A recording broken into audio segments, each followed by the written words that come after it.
Section 1. Introducing social hacking. The average person today here in the UK has an overabundance of communication devices and systems which they can use as a tool to say something. People today can receive messages on their answering machine, their home computer, at their email at work, or on their cell phone and laptop. Subject content may vary depending on the devices used. But the main idea here is that there are countless ways of saying something or implying something based upon the methods in which we use to say it. Social hacking is about the use of these methods to make a point. Let's look at an example. In the late 1990s, the shoe company Nike was receiving a lot of bad press due to emerging stories that spoke of eyewitness accounts of the deplorable work conditions in Nike's outsourced shoe factories. In this example of social hacking, the use of email was chosen as a means to pressure Nike, one of the top sports shoe manufacturers on the planet, into rethinking its health and safety practice standards used in its shoe factories in the Third World. An email was sent to Nike inquiring about their new shoe that was being advertised as part of a new campaign at the time. The shoe's unique selling point was that it enabled customers to have their own names sent onto the shoe. One customer saw a drastic flaw in this campaign and exposed it via email. In the email, this customer wrote that his shoe had sweatshops to stop.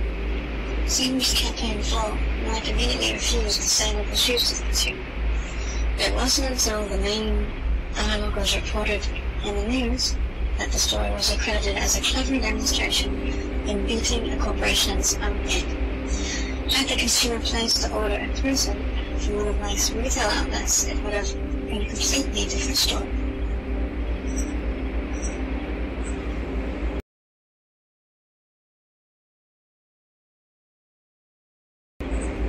Section 2. The roots of social hacking. Activism has evolved through the times as much as fashion has evolved with designs. Social hacking is simply a new kind of popular activism.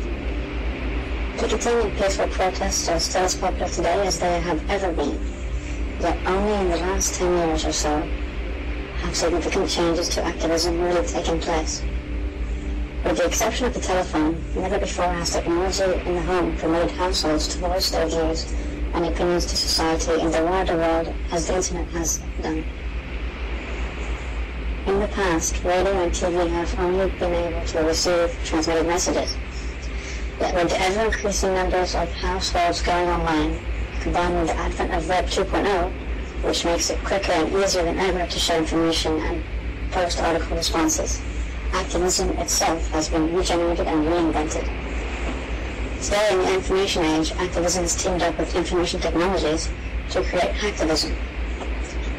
Research from the hacktivist.com defines hacktivism as the fusion of hacking and activism, politics and technology. More specifically, hacktivism is described as hacking for a political cause. Section 3. From activism to hacktivism. Hacktivism is a mesh of hacking and activism. If one could understand a hacker as a type of cyber anarchist, and an activist as a person who demonstrates or protests for socio-political change, then activism would be the middle ground by which these two types of people would join together. Hacktivists may use flawed web page security of a target as a canvas to rally for or against social, public, or political issues. Activism carries many of the attitudes and ideas that activism and social hacking champion. However, it exists purely within cyberspace, and technology is used to access or interact within it. Activism in cyberspace enables hacktivists to reach out to millions of people. Cyberspace has many more advantages to picketing and peaceful protesting in public space. For a start, it has a 24-hour day, 7 days a week, worldwide audience. This in itself makes it a very favorable battleground for anyone looking to get attention or raise awareness over an issue. An example where activism and hacktivism may overlap would be in raising money and awareness in cyberspace. One website in particular is known as the hungersite.com, and this enables individuals to help feed the hungry at no cost at all.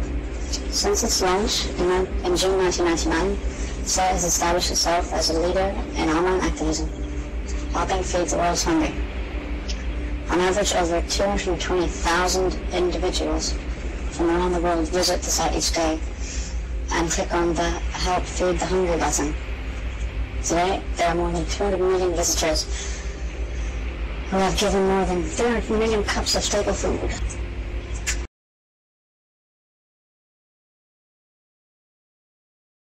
Section 4. How does social hacking work? Social hacking engages individuals by means of passive-aggressive action, whereby its target audience may not even know they are being targeted.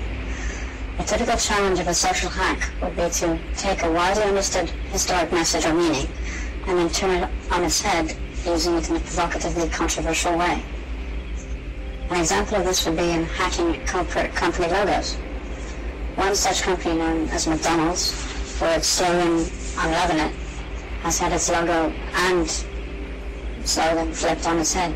In this example, the golden arches that used to form the N in the McDonald's sign were turned upside down into a W, then substituted into their company's slogan to say, "We're hating it." Because McDonald's is so well known, this kind of statement could then be used as a red banner, printed on t-shirts or mugs, etc., so that anyone who saw it would get the punchline.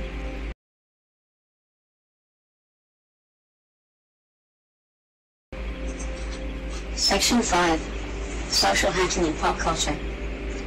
The potential for social hacking is even greater when popular culture adopts statements and symbols into fashion items or accessories. The most common of these would have to be the peace sign, or the ban for bomb symbol. The peace sign has been incorporated into nearly every type of fashion accessory that exists. The symbol behind the peace sign implies a long history of rebellious anti-authority significance, which was popularized in the 1960s civil rights movements and the issues that they fought for. However, the younger generations today may not know the specifics. There is perhaps a wider understanding of the ideals behind it, though. Thus, the beauty of incorporating social hacking into popular culture is that popular signs or symbols or iconography can be used and misused in driving messages or changing mindsets to provoke proactive attitudes.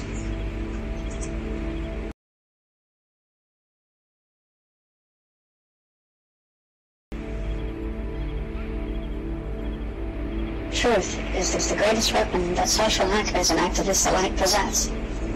Most kinds of activism and social hacking aim to reinform the public of hidden truths by using their own channels of public communication and distribution. The information superhighway is simply just one of these channels and is often used as the main way to reach out to people.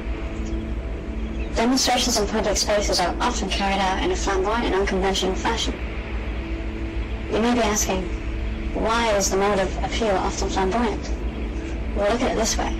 Activists and social hacking groups don't have the luxury of using the same private distribution channels that corporate businesses or advertisers dominate. Offering advertising space and time to the highest bidder has made steady mainstream distribution campaigns very expensive. Using flamboyant outreach methods in public demonstration spaces means that messages often hit home harder than conventional public broadcasting messages. Furthermore, this mode of appeal is often more successful than conventional means because it can be very crude and direct and can apply little or no censorship at all.